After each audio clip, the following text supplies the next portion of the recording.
never slow up, no I don't take shit. I got no love for the fakeness. If you wanna play tough and wanna hate this, I'll always show up. I don't ever slow up, no I don't take shit. I got no love for the fakeness. If you wanna play tough and wanna hate this, I'll always show up and make a statement. I don't ever slow up, no I don't take shit. I got no love for the fakeness. If you wanna play tough and wanna hate this, I'll always show up and make a statement. Everything. Tim Honda MotoGP merilis pengumuman bahwa mereka akan mengajukan banding atas sanksi terhadap Marc Marquez.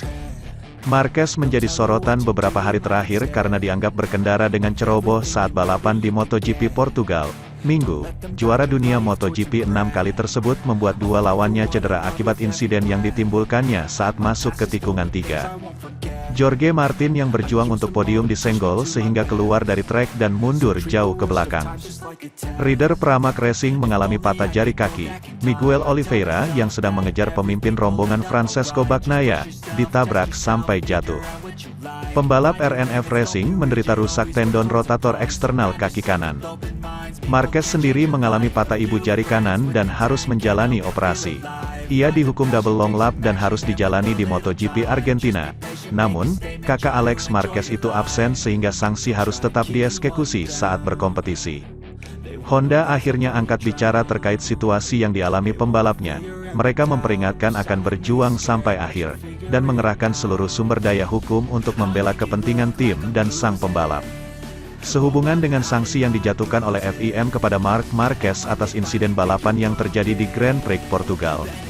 Tim Repsol Honda menganggap bahwa modifikasi sanksi yang terdiri dari perubahan kriteria mengenai kapan sanksi tersebut harus diterapkan, dan bahwa modifikasi ini dikeluarkan oleh FIM 2 hari setelah sanksi awal yang bersifat tegas dan final, tidak sesuai dengan peraturan FIM yang berlaku saat ini untuk kejuaraan dunia MotoGP. Demikian pernyataan Honda. Untuk alasan ini, tim Repsol Honda bermaksud untuk menggunakan semua upaya hukum yang ditawarkan oleh peraturan saat ini untuk mempertahankan hak dan kepentingannya yang sah, yang dianggap dilanggar sebagai akibat dari kesepakatan terakhir yang diadopsi, dan secara khusus telah mengajukan banding ke pengurus banding FIM, tutupnya. Dalam pernyataan tersebut, pabrikan asal Jepang tersebut memperingatkan bahwa kami akan melangkah lebih jauh. Tujuan tersebut tak lain adalah pengadilan internasional, sebuah opsi yang akan menunda penyelesaian kasus ini dan dapat menangguhkan eksekusi sanksi saat Marc pulih dari cederanya dan akan tampil lagi, kemungkinan besar di Austin. Sementara itu, Marco Bezzecchi memulai MotoGP 2023 dengan gemilang. Pembalap VR46 Racing itu naik podium di Grand Prix Portugal dan menyamai mendiang Marco Simoncelli. Rookie terbaik MotoGP 2022 itu menunjukkan kualitas dan kecepatannya pada tahun pertamanya. Ia berhasil naik podium kedua di Assen, di tahun keduanya bersama Muni VR46 dan di atas Setang Ducati 2022. Lompatan kualitas pembalap muda dari Akademi Valentino Rossi tersebut sudah bisa ditebak. Ini terbukti pada balapan pertama di Portimao, di mana ia menutup 3 posisi pertama setelah pulih dari jatuh di sprint race. Bezzecchi, yang start dari grid ke-7, berhasil menghindari kecelakaan yang dipicu Marc Marquez di awal lap ketiga, di mana Miguel Oliveira terjatuh dan Jorge Martin kehilangan 12 posisi, yang membuatnya kehilangan ruang secara instan.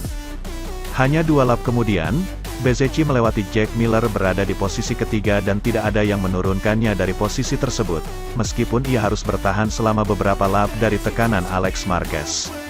Ia meraih podium kedua dalam karir MotoGP. Terlepas dari perkembangannya yang mengesankan dan hasil luar biasa yang diraihnya di Portimao, Bezzecchi meyakinkan bahwa ia tak menyangka.